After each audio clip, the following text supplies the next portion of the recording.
Gikan sa Minglanilla Traffic Commission nga sagad sa National Highway sa may barangay Tungkop ug sa barangay Kalahuan mahitabo ang vehicular accident nga ang uban makulikam. Usa sa nakitang hinungdan mao ang kangit-ngit sa dapit ug walay traffic light. Ang detalye sa report ni Femery Dumabo. Sukad niya nga gusto uno hangtod karon dulana sa 30 ka mga disgrasya sa darang natala sa Mitcom Command Center. Di mumino sa napulo na hitabo dinhi sa crossing sa barangay Tungkop. Nakuhaan sa CCTV ang pa-left turn nga SUV padung sa south. Nakita usab sa CCTV monitor ang kusog nga pagpadagan sa sedan nga milahos og bangga sa kilid sa SUV.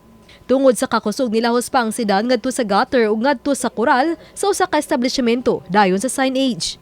Kining usa ka motorsiklo nga paingon sa south nga mi-overtake unta sa sakyanan. Kalit nga untang ni hunong kay gipahunong na sa mga traffic enforcer.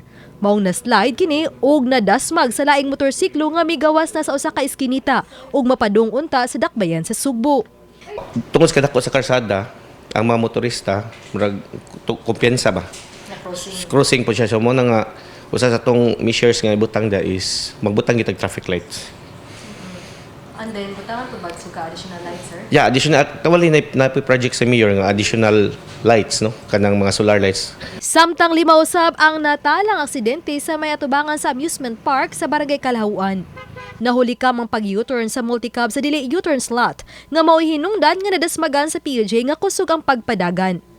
Sama sa barangay Tungkop, kakuwangan sa traffic light ang gitumbok nga hinungdan. Luwas ray noon ang mga nalambigit sa mga aksidente. Mupatumad og mga kausaban sa trapiko ang Mitcom aron kalikayan ang dugang aksidente. Naangutay project karon sa Minglanilla nga additional ang butang put up gitag mga bag-o nga traffic lights, no, kay since wala naman tatong karaan nga traffic lights. Then napuntay mga area mo nga pedestrian lang ang naa. So ang plano nato ni Mayor is butangan gyapon natog suga para mas safe gyud. Uba ni Jun Sulon. Ako si Femery Dumabok. Balitang Bisdak.